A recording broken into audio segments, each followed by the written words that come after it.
Ever squeezed a mustard bottle a little too hard, only to create a vibrant yellow explosion? It's a universal struggle, right? But have you ever stopped to wonder why something as simple as mustard can lead to such a fiery, flavorful, and sometimes messy adventure? Get ready to dive into the surprisingly rich history and fascinating journey of this beloved condiment, from ancient tombs to your dinner table. Mustard, a timeless treasure discovered in ancient tombs. Imagine this, it's 1922.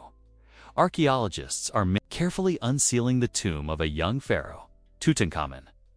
In the heart of ancient Masr, amidst the glittering gold and priceless jewels, they stumble upon something utterly unexpected: mustard seeds.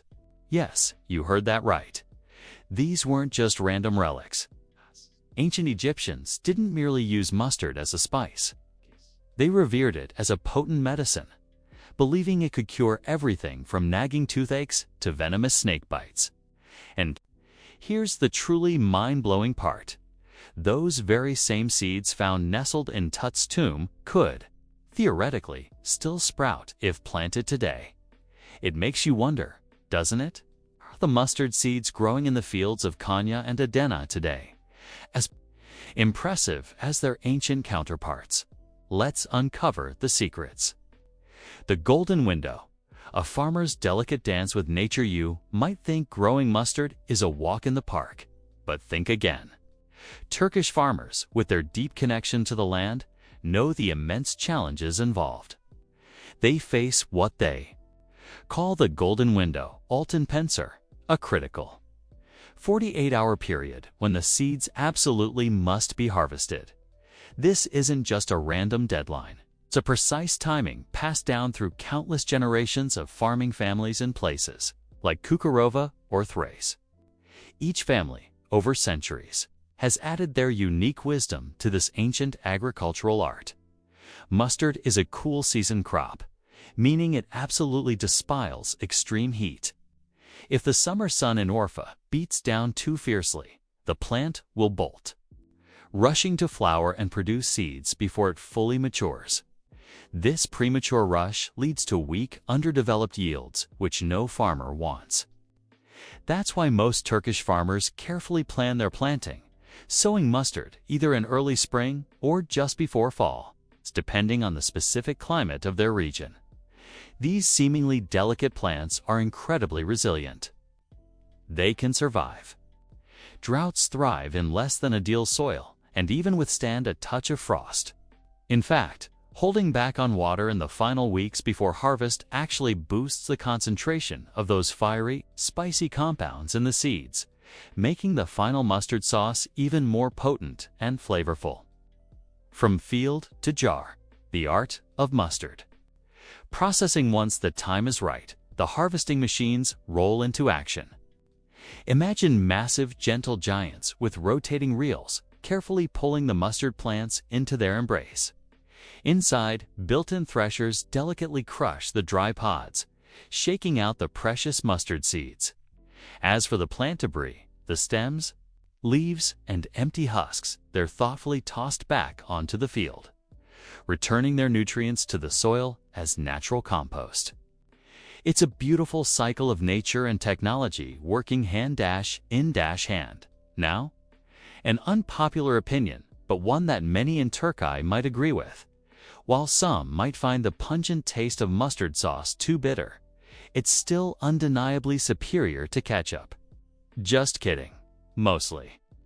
The grand cleaning and blending ballets soon as the mustard seeds arrive at the processing facility and pass their initial inspection.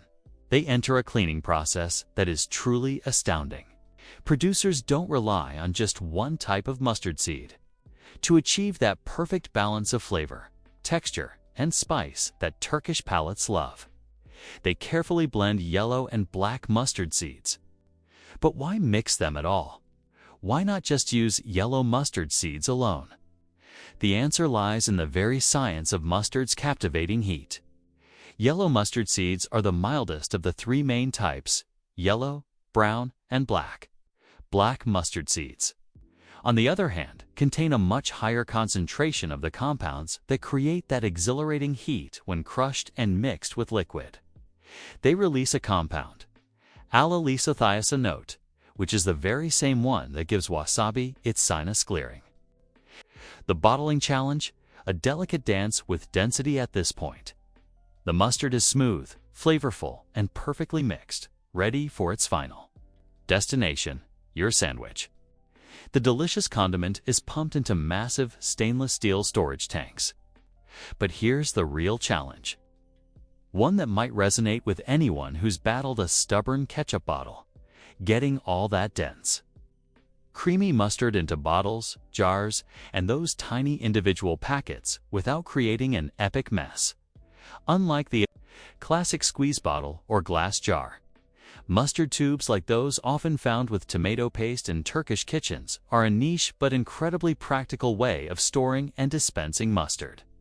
And unlike bottles, which are filled from the top, it's all about precision to ensure a smooth, delightful experience. From start to finish, a feast for the senses, unveiling the secrets of beloved Christmas treats.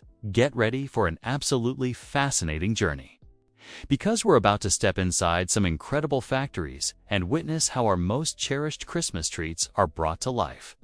Honestly, what we discovered exceeded all expectations. Let's begin.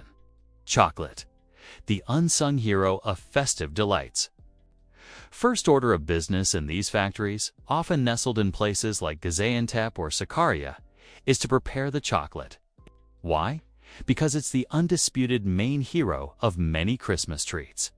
What's a grand entrance without a hero, right? All joking aside, chocolate preparation is a time-consuming and intricate procedure, essential for achieving that silky, buttery texture we all adore. While the chocolate is being meticulously crafted, the distributors are already busy delivering the other desired ingredients for what we'll call jingle jangle, a delightful assortment of festive goodies. The journey of chocolate begins with fermented cocoa beans. These beans are processed to separate the precious cocoa beans from their shells, which are then ground into a thick, rich mass to produce cocoa powder, the true essence of chocolate. Once refined, the chocolate undergoes a crucial process called conking. This involves mixing and aerating the chocolate at a warm temperature for hours on end. This vital step is what truly refines the flavor and texture, removing any lingering bitterness and ensuring the cocoa butter is perfectly distributed, resulting in that melt-in-your-mouth experience. The iconic Oreo, a cookie with a signature style. Our next stop is the production line for those beloved Oreo-like biscuits. Here, custom-designed rollers, etched with tiny impressions of the biscuit's signature embossed design, the iconic logo, and intricate floral patterns, press the dough into perfectly shaped cookies. It's fascinating to note that the embossing on these biscuits has remained largely unchanged since its introduction, making it instantly recognizable across the globe, from Istanbul to Ankara. Once shaped, these raw biscuits embark on a journey through massive industrial conveyor ovens, often stretching over 30 meters. After baking, cooling is a critical step. Warm cookies are simply too soft to handle and would easily break during subsequent procedures. They need to firm up before they can continue their delicious journey. Jingle Jangle's special touch, bite-sized delights in chocolate waterfalls. Now comes the Jingle Jangle special part, where single biscuits are carefully broken into 4 bite-sized pieces. And then, it's time for the majestic chocolate waterfall. We saw them earlier, crafting this luxurious chocolate with pure love and meticulous attention. Imagine those small biscuit pieces tumbling under a glorious cascade of rich, warm chocolate. Pure bliss.